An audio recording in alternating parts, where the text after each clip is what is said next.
Urgent! That very operation of ours has begun.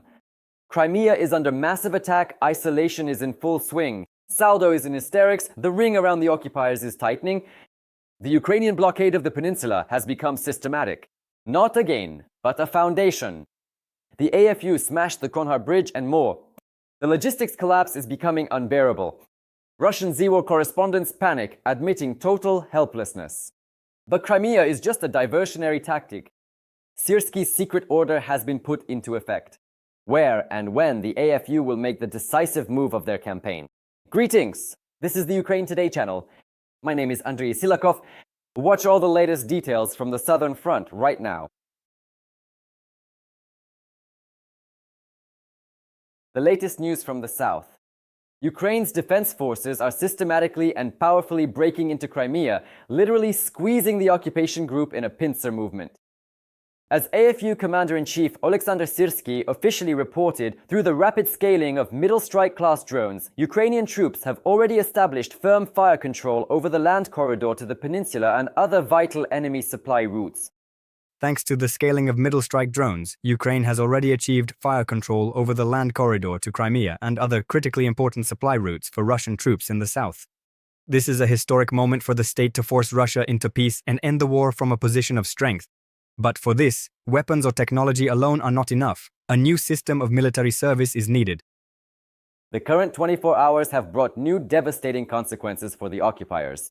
At night, the entire temporarily annexed peninsula, all the way to Kerch, came under a massive missile and drone strike, where enemy air defenses were active. But some residents are even rejoicing. They say it's like a second holiday. They're flying somewhere, right? Well, yeah, I mean, they actually wrote that, you know. Well, so it would burst like fireworks. Yes. A double holiday, or maybe they hit something, which is also fine. Overall, not bad. The main targets were the most important transport crossings.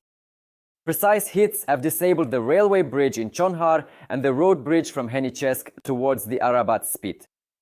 Traffic towards the Jankoy checkpoint is completely blocked. Cars are being turned around near Novoleksivka and Yakimivka, sent on a long detour through Amiansk. In Chonhar, a railway bridge was damaged, wrote Saldo, the Russian-appointed governor of the occupied part of the Kherson region. Access towards the Jankoy road checkpoint on the border of the Kherson region and annexed Crimea is blocked. Passenger cars are being turned around at Novoleksivka. Chonhar is closed to everyone. Detour through Amiansk. They were just there. After Melitopol, towards Crimea, everyone is diverted to Akimovka. Eyewitnesses write in specialized chats. According to local Gauleiter Vladimir Saldo, besides the destroyed strategic bridge decks, drone strikes have destroyed or burned at least 2 trucks, 2 fuel tankers, and a gas truck in Skadovsk, Chaplinka, Marianivka, and other settlements. However, behind this methodical burning of logistics lies the main intrigue. The defense forces are launching coordinated strikes across the entire operational depth, causing the enemy to scramble and still fail to guess where the main ground strike of the counteroffensive will occur. Under intense Ukrainian drone attacks, almost all Russian logistics connecting annexed Crimea with the Russian Federation mainland have been destroyed. Russian Telegram channels report that the armed forces of Ukraine have intensified drone attacks on the Crimean Peninsula and southern Russia. The Kyiv Post, citing the Ukrainian partisan group Atesh, reports that Russian troops are retreating from part of the Kinburn Spit in Ukraine's Mykolaiv region under heavy pressure. Commenting to Hakin.az on the situation in southern Russia and Crimea, former advisor to Ukraine's Interior Minister Volodymyr Martynenko noted that without supply routes, Crimea will lose its military significance. Meanwhile, panic is growing within the ranks of the Russian command. Russian pro-war Z channels openly admit their helplessness, stating they simply cannot intercept Ukrainian drones on the Novorossiya route, and any air defense attempts to protect trucks are a lost cause. Technically, we cannot stop the strikes on Novorossiya. Mobile fire groups, air defense, interceptor drones, if they existed, were needed yesterday. Now, it is a lost cause. We just need to avoid a total transport blockade and strikes on all trucks and cars. That would already be a victory. Yes, fuel and ammunition are being moved to the bridge to attack it with supplied ballistics and finally cut off the peninsula. The plan was obvious back in the fall, writes the Z author. Moreover, the occupiers admit that the AFU have found a major vulnerability in security protocols. Now, just one Ukrainian device per hour can completely paralyze an entire region. Accordingly, one drone per hour can completely paralyze an entire city. Protocols must be revised to ensure the enemy experiences similar problems. It is strange the Ukrainians haven't had a fuel crisis since 2022 and have electricity, while Crimea soon won't. You will see, the Z author believes. Such total burning of logistics and the demonstrative blockade of Crimea might just be a grand diversionary tactic. Commander-in-Chief Oleksandr Syrskyi's signature style is absolute information silence and methodical exhaustion of the enemy before a crushing blow. He never announces his actions, forcing the enemy to frantically scatter reserves and pull forces to where a real offensive might not even happen. This surprise tactic has already proven its lethal effectiveness during the lightning breakthrough in the Kharkiv region and the completely covert operation in the Kursk region. Later, the commander-in-chief told journalists that the troops' actions then were so fast and unexpected that it led to panic among the Russians. Their loss of control and flight, leaving behind a large amount of military equipment. The result was much greater than we expected because we reached the state border, Syrskyi admits, while we had planned for less, 2,000 square kilometers less. Dmitriev says that back then, Syrskyi's team was in a state of secrecy and no one told anyone that this counter-offensive would happen. The advisor calls that operation perfectly planned and notes that it was the result of the work of an entire team assembled and trained by the commander-in-chief. And while the Russians are panicking, waiting for a Ukrainian landing in Yalta, Syrskyi always strikes where he is not expected. The dead silence of the high command right now is the main sign that a real, much more cunning plan for a breakthrough has already, perhaps, been set in motion. And this time, the main blow might not even fall on Crimea at all. On the southern front, Ukraine is turning the occupiers' rear into a zone of total collapse and isolation. The vaunted land corridors to Crimea are being shot through, bridges are ablaze, and the Sea of Azov has become a real death trap for enemy ships. How the Defense Forces' systematic strikes are making Russian supplies fall apart at the seams, watch in our report. Primorsk is burning, guys. They're hitting Primorsk hard. The armed forces of Ukraine are breaking through to the Sea of Azov. The enemy's logistics in the Azov region are already screaming for help. However, the unmanned systems forces offer the occupiers only a fiery destruction. In the south, there's already a scent of a new large-scale operation. The geography of the strikes has covered about 20 regions of Russia, as well as the waters of the Black and Azov Seas. Bridges, air defenses, oil depots, substations, factories, drone warehouses, and concentrations of the occupiers' manpower are being methodically destroyed. Well, what about it? Is everything still going according to plan? And that's not all. Ukrainian drones have carried out a real audit of the occupation's shipping and simultaneously visited 5 cargo ships at once that were working for the needs of the Russian army. The strikes reached targets near Berdyansk, Mariupol, and even in the Yalta area in the Donetsk region. For the Kremlin, this is much more painful than it might seem at first glance. It is through the Azov ports that the occupiers have for years transferred ammunition, fuel, equipment, and other cargo, without which the war quickly begins to stall. Now, every voyage increasingly resembles a maritime lottery, where instead of arriving at the port, you might encounter a Ukrainian drone. Special symbolism is added to the situation by the fact that these very ports were used not only for military logistics, but also for the export of looted Ukrainian resources, specifically grain. It seems that for part of the Russian fleet, the export season is gradually turning into a season of major problems, and the Sea of Azov looks less like a safe rear and more like a high-risk zone. Meanwhile, the transport blockade of Crimea is gaining momentum. The occupiers had to close another important crossing to the peninsula, the bridge from Henikesk to the Arabat Spit, and this is already the second key artery to be knocked out of the game in recent days. For Russian logistics, the situation is increasingly resembling a bad dream, where there are fewer roads and more problems.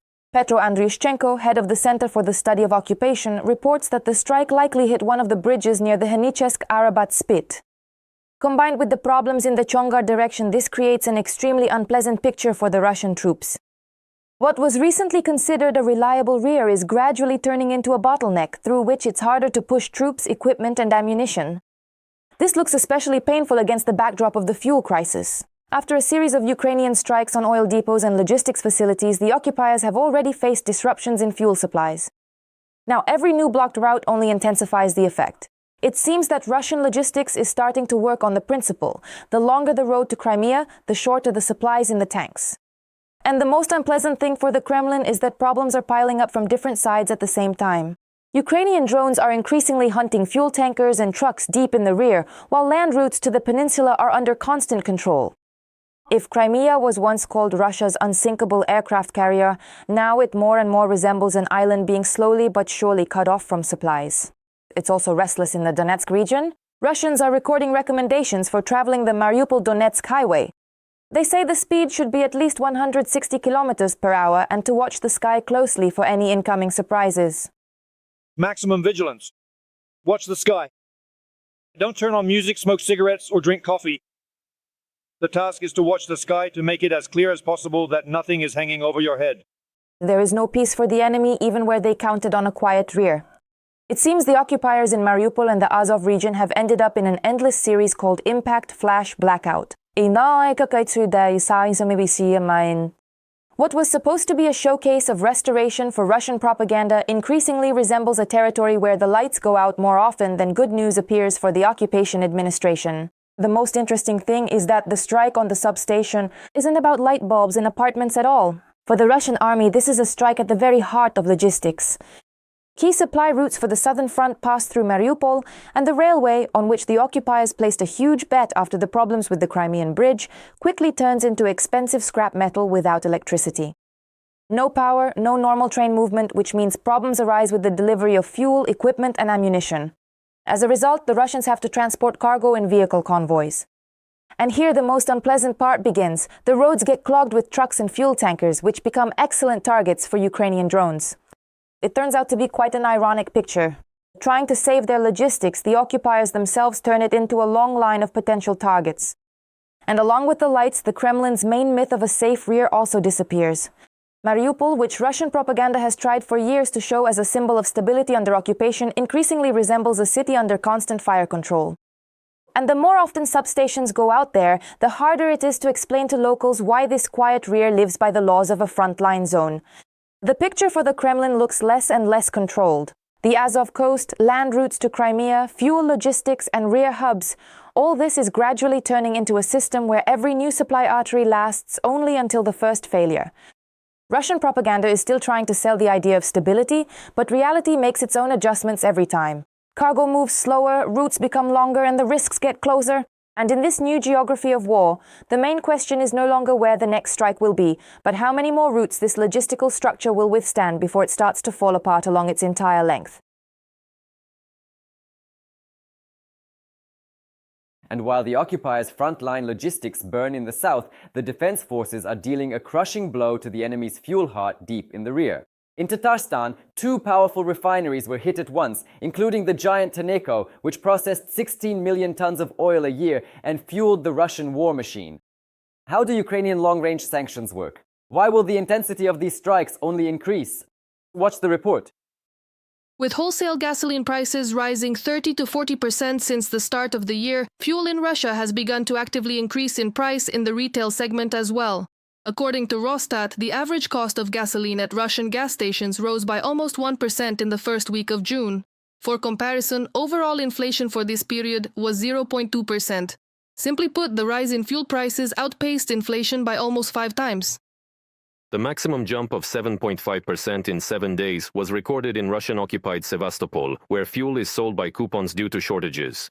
In Moscow and St. Petersburg, according to state statistics, the cost of petroleum products increased by 0.6% and 0.2%, respectively, from a publication by the Moscow Times.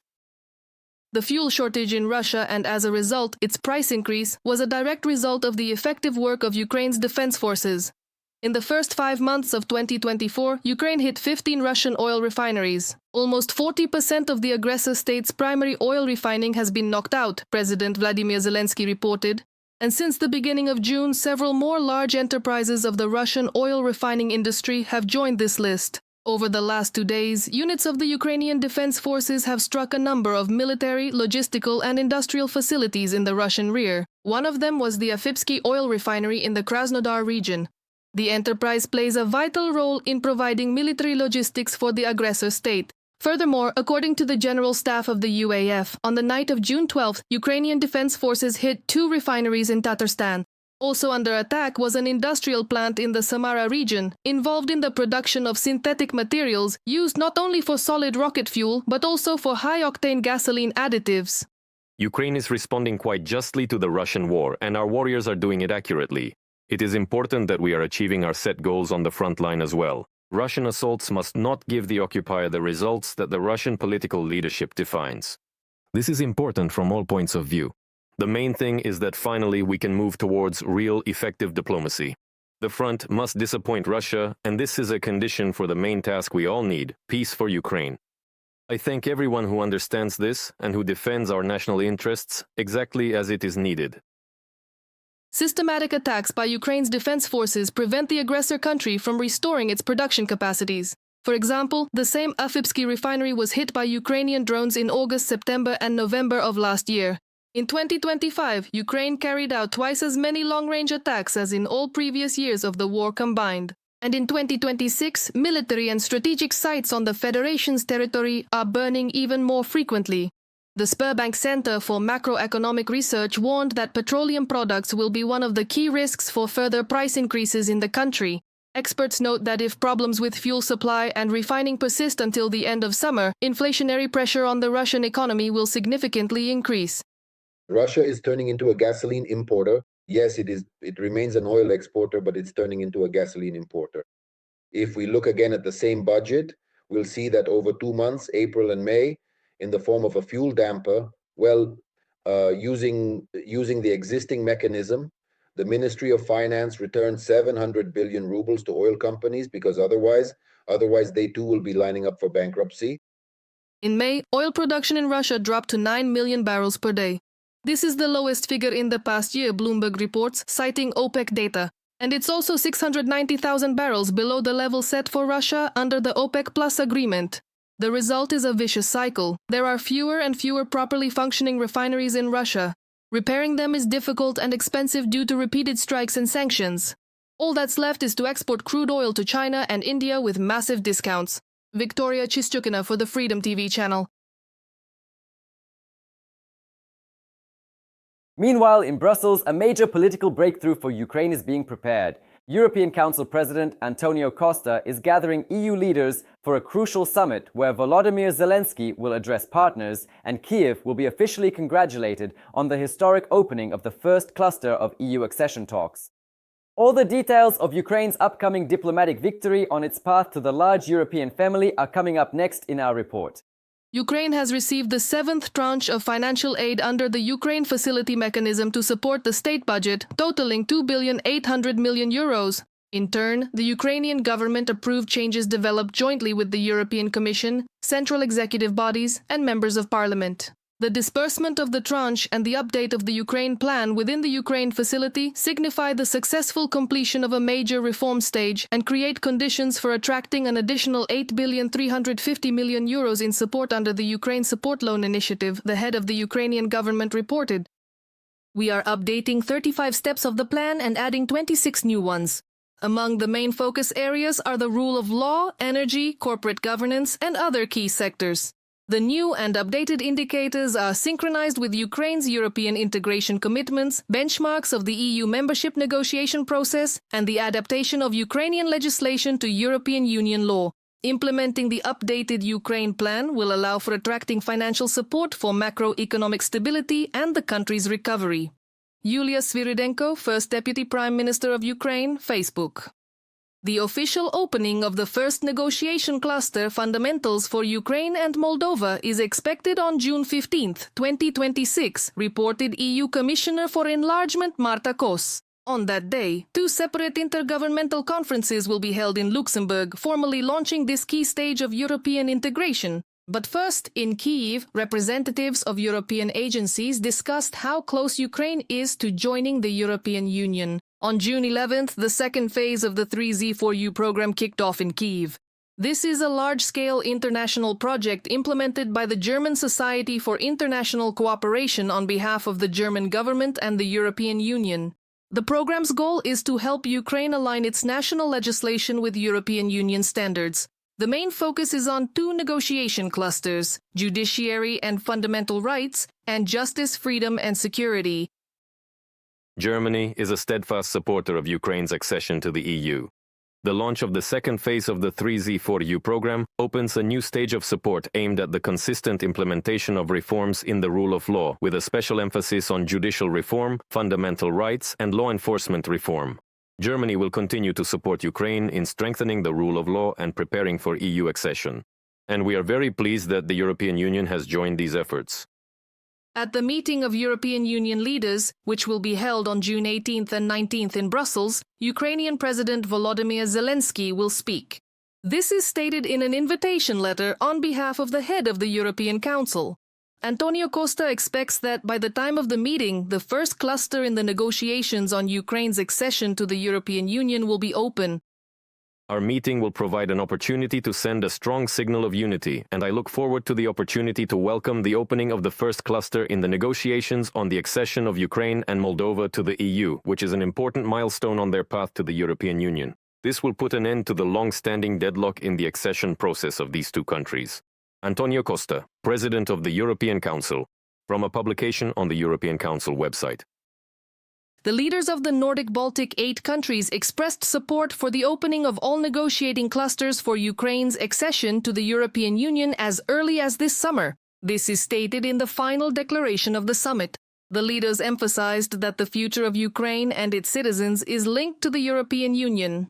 They are convinced that Kyiv's European integration is an important security guarantee both for Ukraine itself and for all of Europe. Victoria Chistyukina for Freedom TV channel.